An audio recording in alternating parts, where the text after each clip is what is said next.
I'm going to welcome you to today's session one more time if you came in while I was given the housekeeping information, and welcome Shane to the floor and have him share his slides and his presentation. I'll let you do your own intros and everything there, Shane. Yeah.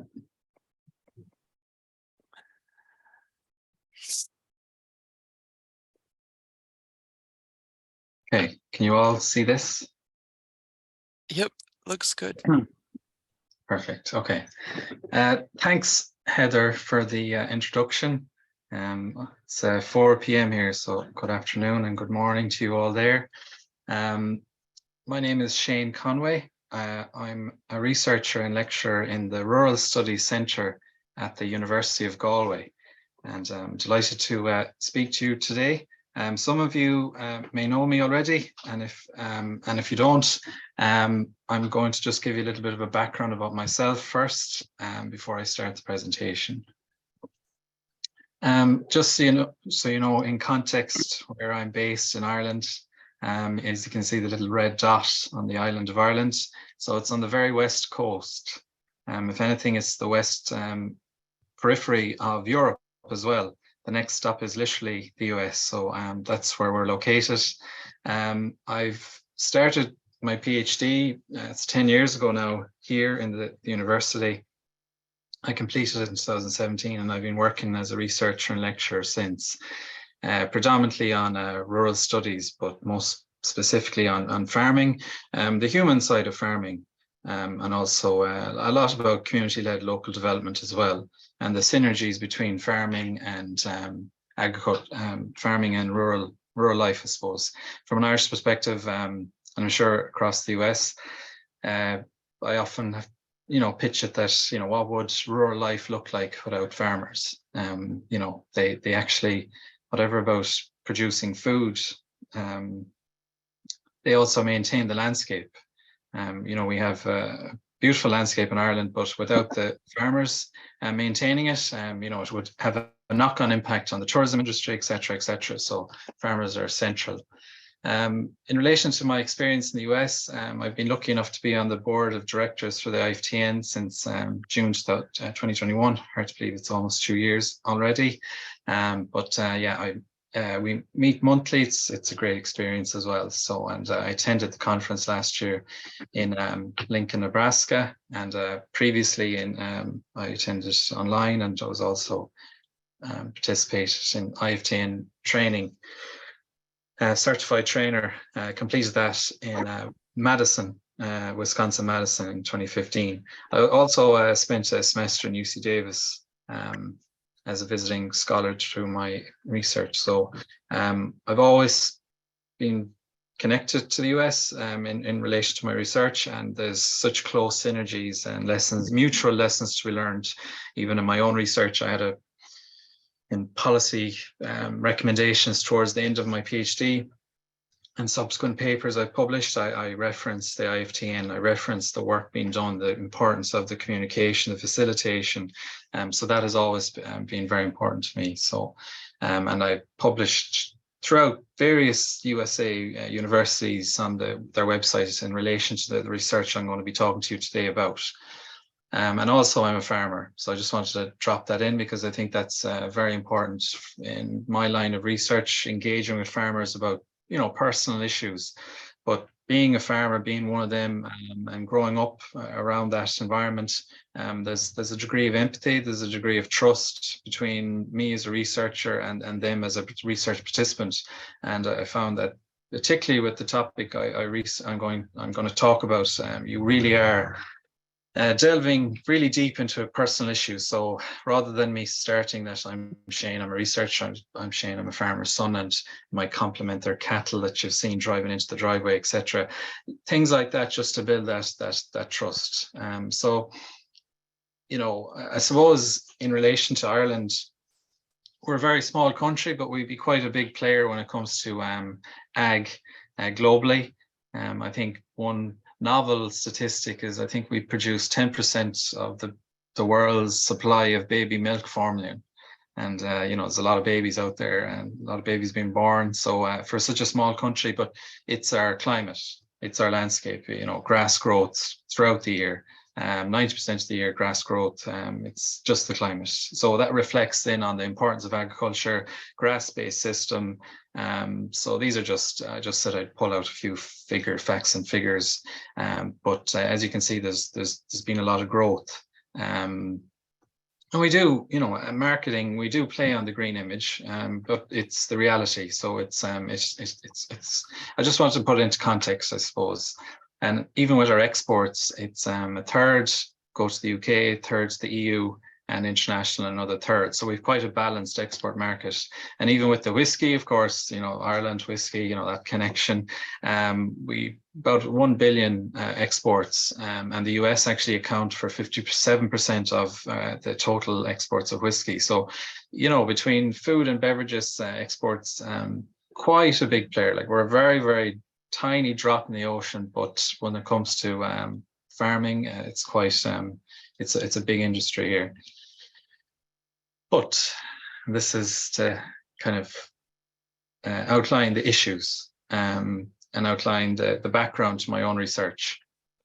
And also I'm going to, talk about some research I've carried out in the US as well in relation to this, comparative studies, just to show the close connection. And hopefully when we actually get to the topic of the presentation about this social organization for the farming community, specifically for older farmers, it'll make sense that it's just as applicable there as it is in Ireland here and across the world.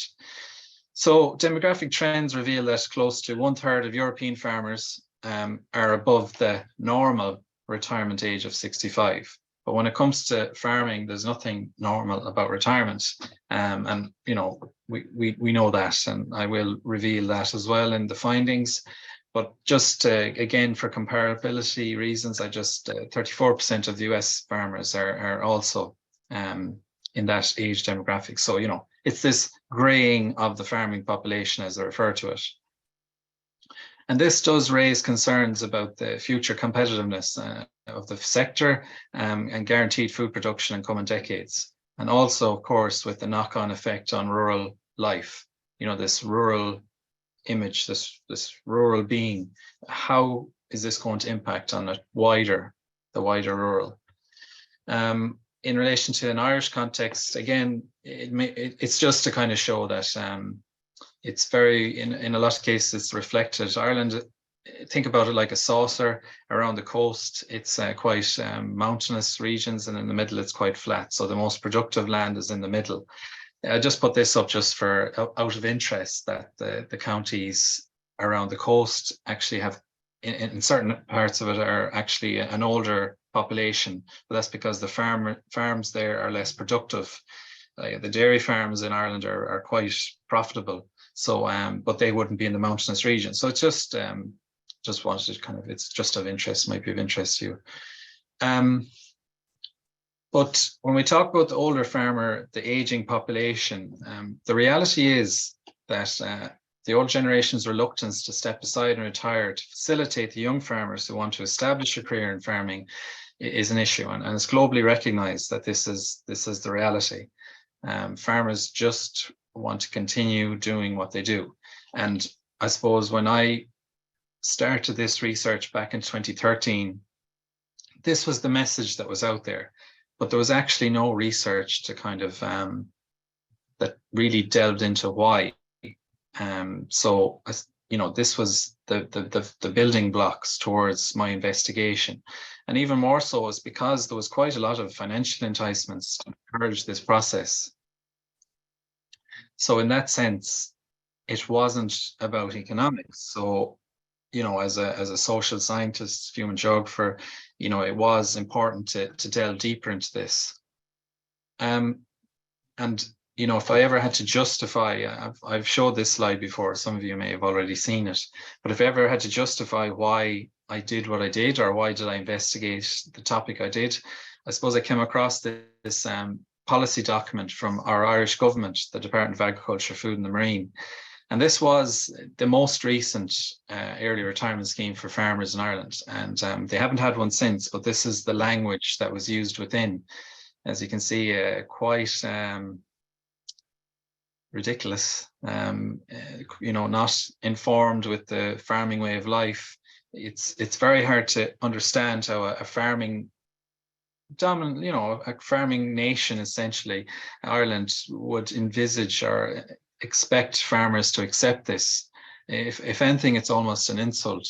And, persons intending to retire in the scheme shall cease all agricultural activity forever. These are direct lines taken from it. Continued participation is not permitted, and be between his or her 55th and 66th birthday. And a lot of farmers may have only got control of the farm in their 50s, late 40s, expected to retire. So it just didn't match up. It just didn't match up with the farming mindset. So I suppose I had to challenge this. I had to challenge policy. I had to, this was a big driver. So, farmers were being asked to revise their self-perceptions upon retirement, who they actually were. They had to question it if they were to retire under such criteria. The scheme was oblivious to the psyche, the mindset of many other farmers. So there was a massive need to look beyond financial enticements alone. And that's what I tried to do. So I challenged this one-dimensional approach. And I suppose the research over the past 10 years has delved deeper into the mindset and mannerisms of older farmers to identify the various human dynamics, be it social or emotional, influencing and hindering the decision-making processes surrounding farm succession and retirement. And in literature, academic literature, it's referred to as the twin process of both. And, from my research in later life, of course, the younger generation's perspective is just as important. And there are academics out there looking at this and practitioners, but this research specifically dealt with the over 55s. And over 55s, it's not as if it's the old, but when we go by policy, when you look at how they define the older generation, they would say over 55s, but of course it's 65 as well. So that's just to give context. But in relation to data collection, this was a national study. Teagasc, which are our farm advisory body, they're across the nation. They hold workshops, be it on livestock husbandry, crop production, but these particular workshops they held on the left in these areas were on the topic of farm succession. They had various booths around a room with experts like law firms, accountants, mediators, and I suppose I went to them and I had a questionnaire and I floated around, tried to get as many farmers as possible in attendance to fill this out. But of course, to tick a box in a survey is very easy to do. So I was lucky enough, I suppose, that a large percentage, a large percentage of the farmers that I undertook the survey with gave me their name and address for interview at a later date. So I did have an option of the interviews. So when I ran a systematic sample of the people who gave me their names, these are the counties across Ireland that I carried out the interviews with. So again, it was across the nation. So it's a very representative sample. And I think that's important when you think back to the first slide I showed you about the layout of an Irish landscape, that, okay, I've targeted farmers in the productive middle areas, but also areas more peripheral. So it was a representative sample. So, after that process of research, there was these are the publications that arose from it and published in various academic journals. So, in a lot of cases, in order to influence policy, you always have to back it up through published research. So it was very important to publish it in these forums in order for policy to take you seriously. And unfortunately, that's the way it is in a lot of cases. So just to synopsize these papers, there's one published every year since 2016 up until 2022. But the common denominator, and anecdotally, a lot of us knew this, but it's about emotion when you talk about retirement and farming or stepping aside. It's undoubtedly strong within the farming community. They're expansive, the reasons, but the common denominator is that it's about emotion. Farming is more than an economic activity, as we know. The human side of farming is overlooked, and there's a cultural expectation that farmers don't retire. Indeed, there's this notion that you're revered to die with your boots on. It's seen as a badge of honor. And that is something that policy didn't pick up on, essentially, when they were devising previous schemes for retirement. They need to factor in that this is the mindset in the farming community, and how can this be dealt with in a sensitive manner. So that's one aspect. Also, to look at the farmer-farm relationship in later life.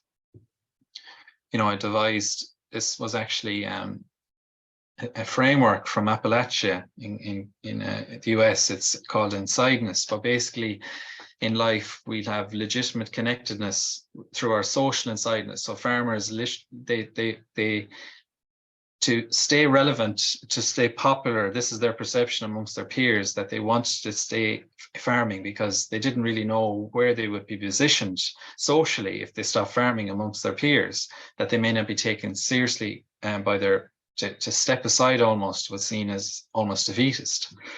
A sense of nostalgia related to the farm, that they could almost tell through their life, the different stages, be it children born or their marriage, that the farm developed in sync with that, and rooted in place, physical insideness, that it's home, and to leave this space. So this, it's almost like they work hard, but it's almost like a sanctuary at the same time. So it's just this really deeply embedded connection that they have with the farm. So, you know, when we look at this, and we, you know, people, I suppose, at the start were complimenting me for looking at the soft issues in relation to this topic of farm transfer, intergenerational farm transfer. But this transition is overwhelming, because there's this loss of identity, status, and importantly, control. And I have a lot of research on the whole power dynamics, but that's a topic for another day. And I have presented that before, but these soft issues, these psychodynamic and sociodynamic factors, are the most difficult to deal with, because through financial enticements alone, they can't deal with this. Because, and ironically, these are really the hard issues then when you come to this whole process. And I know a lot of you as practitioners, you know, seeing this on the ground day to day, I think you can agree that this whole soft issues, as it's referred to, are actually the most difficult. So, you know, when we talk about the needs of older farmers, no one can avoid aging, as we know. And this research to date has identified that, you know, the majority of older farmers opt to maintain the facade of normal day-to-day activity and behavior instead of retiring. Even physically, when they're physically challenged not to do so, it's very important to keep up that status, that reputation as a hard-working farmer. And that's something that also needs to be taken into account, because their perception amongst the research was that in order to be taken seriously into account amongst their peers, that they wanted to maintain this identity. And the reality is that because farmers, older farmers, they have the gold, in the sense of land is the gold in the farm. They can decide, does this happen or not? So if their needs aren't addressed, or their requirements aren't addressed, this ain't happening in a lot of cases. And if it does, it can be a lot of turmoil. So this disconnect between the realities on the ground, you know, means that there needs to be this cultural shift in relation to this problem of a greying farming population. These future policy, future strategies need to understand this language of farming in order to be successful. So one of the big drivers, I suppose, in a lot of my policy recommendations was that there needs to be the development of social interventions and strategies that address these emotional and social well-being of the older farmers, because these may have the potential to ease the stress of the process. They may not completely eradicate this issue. But by addressing these social needs that the farmer, that's very important to the farmer, it may assist. It also may diminish the stigma and defeat a stereotype attached to this, taking it easy or stepping back in later life, that there might be a more positive and willful attitude, and portray a sense of purposefulness rather than cessation to the older farmer, that it's not over. Just because you maybe step it back, your role is still very important. So, you know, one way to get that message out there, like, it's all okay to write about this, but in order to get this message out there, I was very keen throughout the research to filter down the message to the media, I suppose. So you can publish in your academic journal, but also to synopsize it into a research magazine, and then the national media will pick up on it, or the local media. And ironically, it wasn't until it hit the media that's when this research really came to the fore.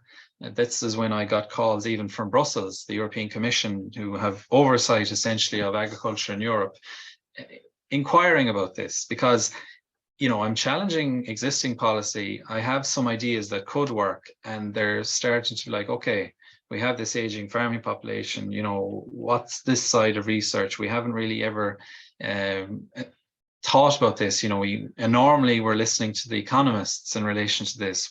Is this something that can be, we can learn from? So from this, an emerging narrative. So I've taken you through a journey there, maybe of 4 years. So this, coming towards the end of my PhD, there was a narrative that this was our former minister, government minister for agriculture.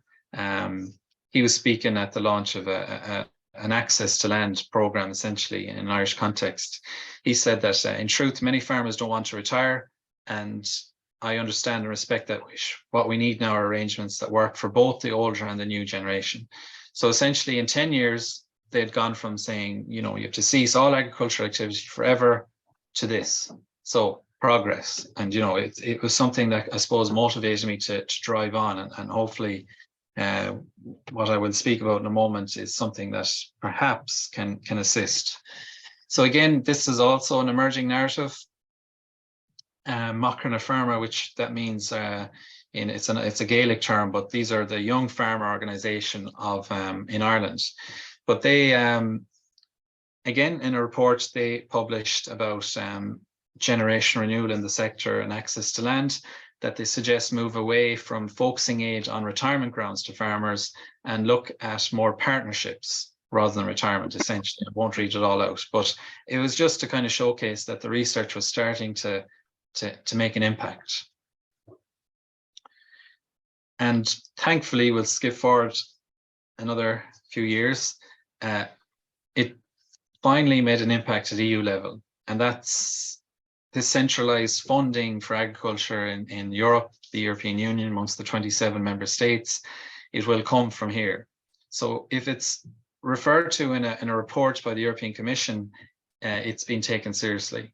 So they criticized, actually, in line, like they did interview me about my research, and from that they criticized the appropriateness of former retirement schemes in Ireland, like I mentioned earlier, and they called for an increased focus on mechanisms that help older farmers enhance their quality of life by exploring possibilities under social policy.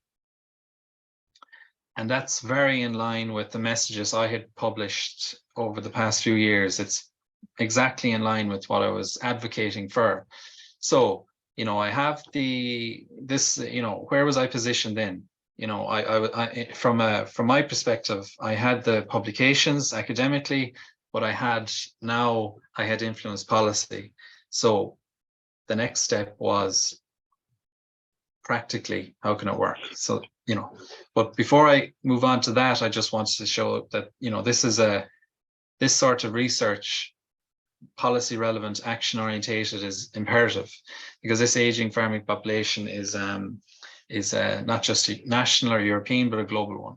And again, as I showed you, I published, but there was one piece of research that I did that might be of interest to you all. It's published in the Agricultural Policy Review from Iowa State University. So to give a bit of background, I lead the Ireland's participation in this international farm transfers project.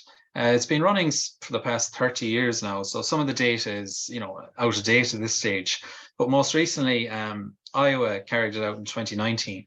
And as I had carried it out in 2014 in an Irish context, I said, okay, wouldn't it be very interesting to compare Ireland and Iowa? And that's what I did.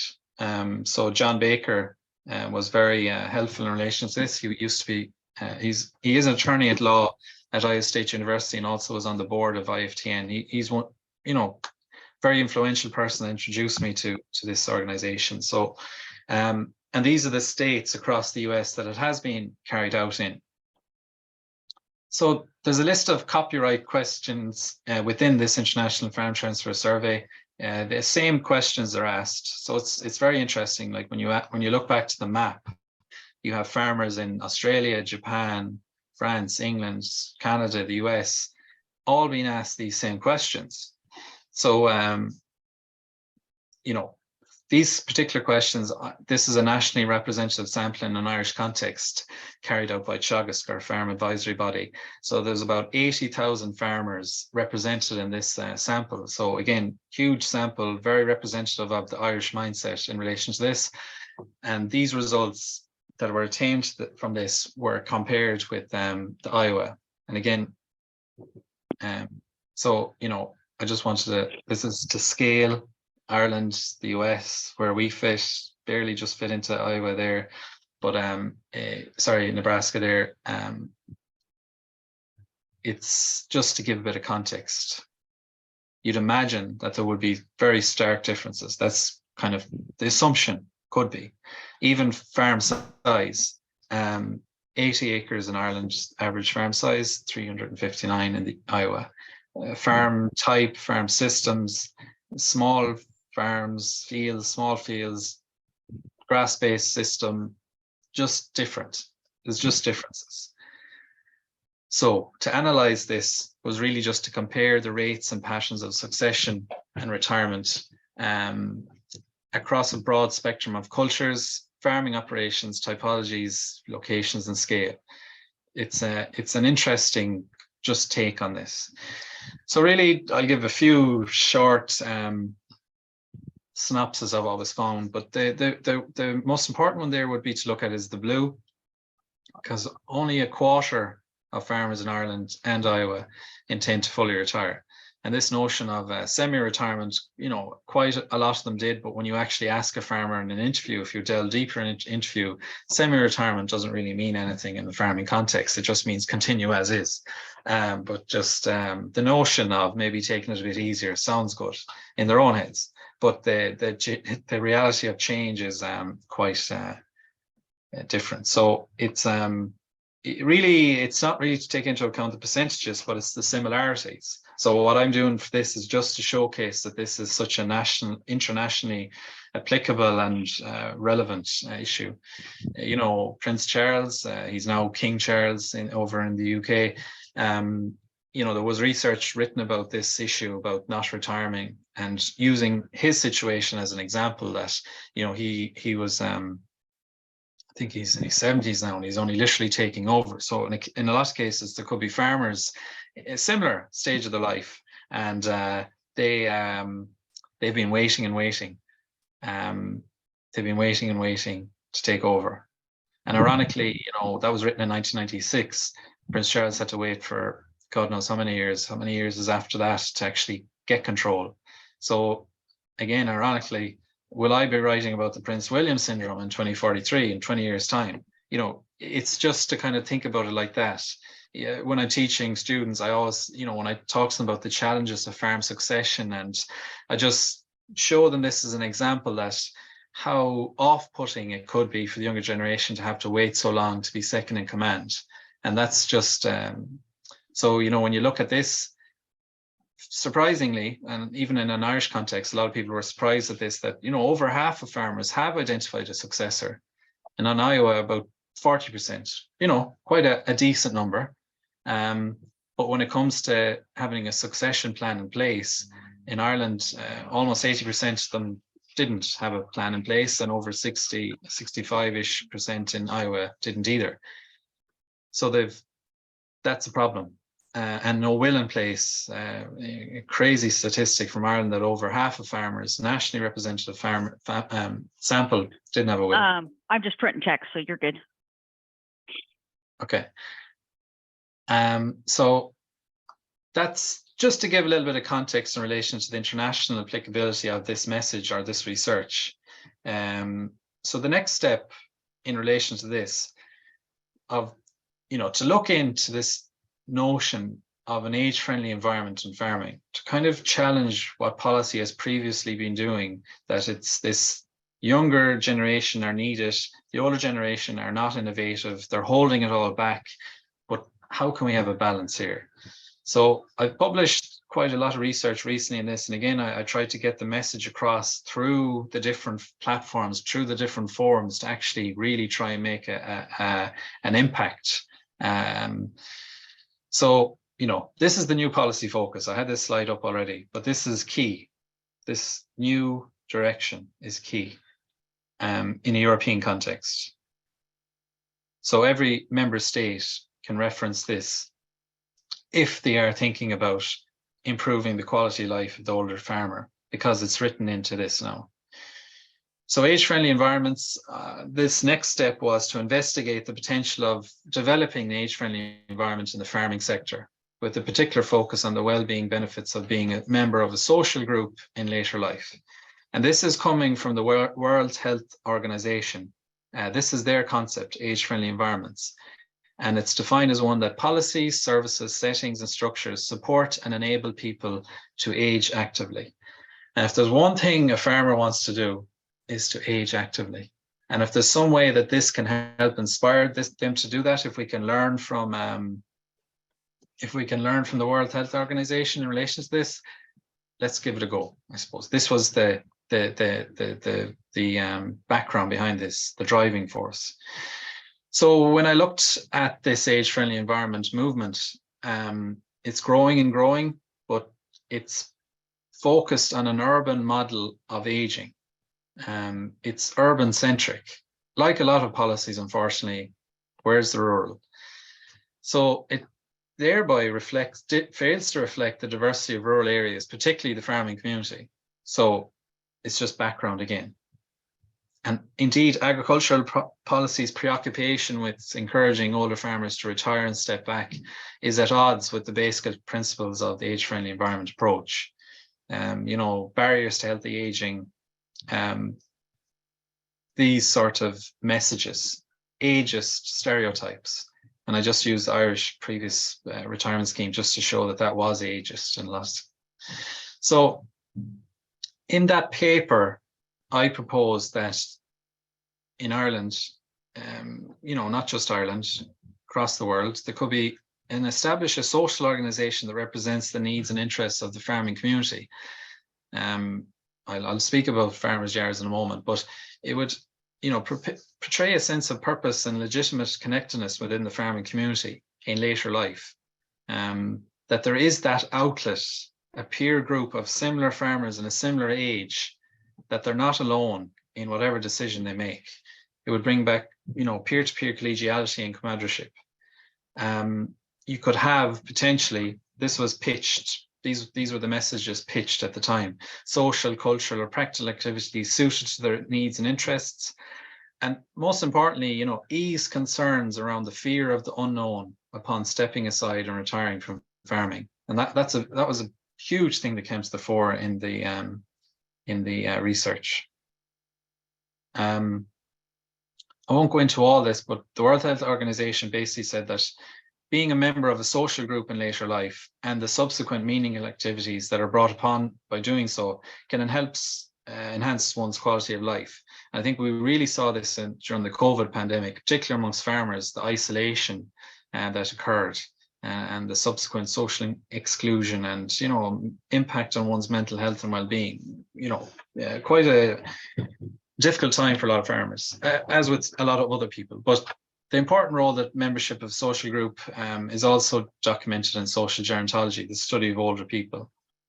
This is again about COVID had an impact on the social inclusion for the elderly population, and the United Nations. So I just wanted to put up the United Nations, the World Health Organization, the OECD. These are all international bodies, all advocating the importance of social inclusion in later life, amongst giving people a platform to be amongst their peers. So, but for farmers, such a body does not exist in a sense for specifically for the older generation. So, looking at the landscape of farming and trying to figure out where this would be best placed, I looked at the how to roll it out across Ireland. So the obvious choice was to collaborate with the Livestock Mart sector. So the auction houses, or the feed, the sales yards, I think they're called in other countries as well. But these Livestock Mart sectors, they're not just venues of transaction within the farming community, but they also exist as hubs of social interaction. You know, a lot of these farmers may not have any other social outlet. They may live alone. They may not have even a successor in place. So this weekly visit to the mart to meet friends and exchange ideas and to catch up on local news in an informal setting, a friendly and informal setting, is an important part of their week. It's almost like a sense of purpose, a connection. And in Ireland, and I'm sure, well, Ireland across Europe, but I'm sure in a lot of the US as well, these places that farmers congregate have grown in significance in recent years, as a lot of the natural meeting points within rural communities have been removed due to the closure of post offices, rural bars, pubs, local shops. You know, rural life is changing, but the marts, the auction houses, you know, they remain pretty pivotal within. You know, a farmer may go there on their own, but then they're amongst their peers in a very kind of a safe setting. So it was just to kind of, when I was thinking about how to roll this social organization out, I wanted to be able to collaborate with this these marts, because essentially the livestock marts existing positionality and reputation, massive part of this, their reputation as a hive of activity within the heart of rural communities, provides them with a ready-made platform and network to diversify their services and become social hubs for the farming community in their catchment area. So this was how Farmers Yards was born, this social organization for the farming community. That's the context behind it, the landscape essentially of so, you know, the university here, they have an innovation fund, and, you know, they like the idea and they did support it. So I was able to, you know, a lot of academics write about stuff, and you know, it's great. But if I just wanted to take the research a step further by rolling it out on the ground, bringing it to life. Essentially, it's great. It's professionally, maybe it's great to be able to write about it and to get it into the various media, but to actually roll this out it was worth the research. Then, when you actually can make a difference.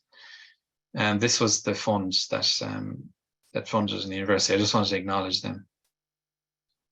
So, bringing the Farmers Yards to life, it's a pilot initiative. So it took place in a livestock mart in rural County Galway, where we are on the west coast of Ireland.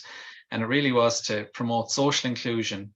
And by bringing about social inclusion, you're in turn helping their well-being by providing farmers with a platform to come together as a local peer group in a familiar and friendly mart setting, as I mentioned.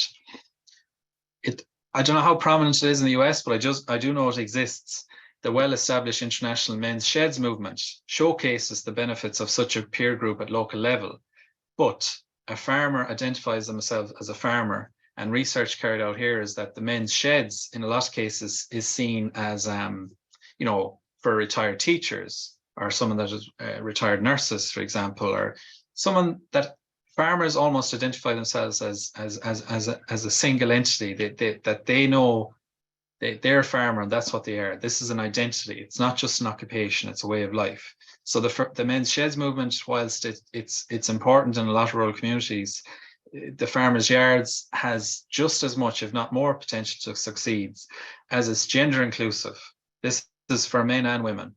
And it also has an intergenerational aspect that, you know, these take place at a livestock auction house or market, but the younger farmers also attend. So there's nothing stopping both generations to come together for this social hub for the entire farming community. So this pilot initiative is very recent. It started in March, the 10th of March, actually, it started. And it took place alongside the evening that the cattle sale took place. So rather than sending out lots of invites, the farmers were already coming to the mart to sell their animals. And perhaps it's also the case in the US, but I know it is the case in Ireland, the UK, Australia, that a lot of farmers go to the mart just for an evening out to meet their friends. They may not be buying or selling, but they'll just go, as we say here, for a look, just to see what's going on, even to be able to talk the talk with other farmers about the price of animals, etc. It's an important aspect of their week.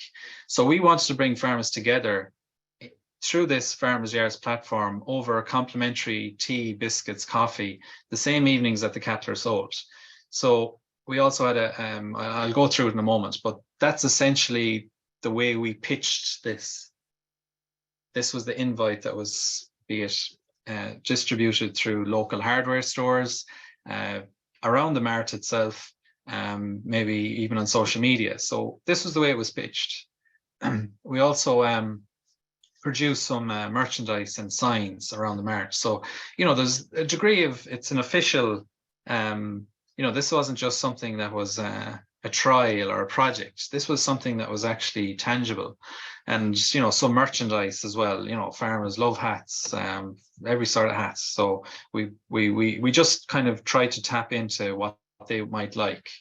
And this was the launch. We had, you know, we were pretty strategic in the way we went about it, in the sense that we had these two girls, they're social media influencers in the farming world, but, you know, they gave it some traction, and that's a representative from the mart in the middle. This was some pictures from the actual launch, but I'll go into it more in a moment. But as you can see, it was a really good crowd there. The farmers were there, of course, to see the cattle being sold, but they also came together, and they're sporting their Farmers Yards hats. And yeah, it was a great success, the launch. Even at a younger generation, we tried to bring both together. So overall, it couldn't have went better, the launch. But you know, it's not just about the launch; it has to have durability. But this was just some pictures from the launch. One thing, I suppose, and because I farm myself and I have pedigree livestock, I also try to tie in some sort of competition into this. That we had this stock judging competition held every week as well. So it was for the best priced animal each week, and it just added another layer of intrigue and something fun. This was supposed to be a fun activity, and hopefully by the older generation enjoying this and getting into this every week, that they could have this sense of you know, purpose and also the enjoyment. So yeah, we had a dinner voucher for the winner. Again, it was to the mart were actually so helpful in relation to this. I just wanted to acknowledge them, because they didn't ask for to rent a room, or they didn't ask for any money. They were just really happy that the farmers could there was more farmers there. There was more farmers than usual coming, because they were joining in on this social activity. And also, as part of this, each week we had a speaker on a different topic. So, you know, you brought them together as a peer group to chat about what they'd chat about and give them their complimentary tea and biscuits and sandwiches. But also, each evening there would be a guest speaker to talk about a topic that would be of interest to them. And, you know, we did ask farmers, well, what would you like to hear about before this all started? So this was based on the farmer's voice. This is what they were interested in. So, you know, I'll go through each of the topics individually now, just to kind of give you a flavor of this. But that was the way it was structured. So the first night, again, like, it was about cattle breeding, genetic evaluation of cattle, ICBF, the Irish Cattle and Breeders Federation. These all, I suppose, all these came voluntarily to participate here. This was there was a shared understanding of the importance of such a social group for the farming community.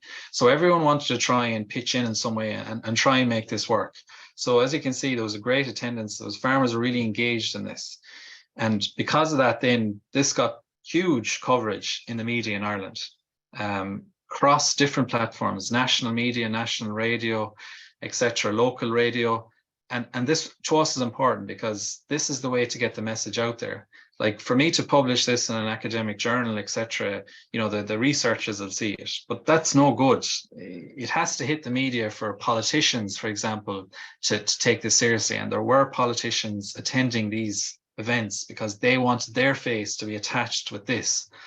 So, for example, this is a politician here, but it was written about in the local papers. There was a good buzz about this. Then looking after your health and well-being, we had a spokesperson from Galway Gaelic Athletic Association, which is a huge voluntary body in Ireland, spoke about this. Not to go into this too much, but I came across this stat, a very concerning stat.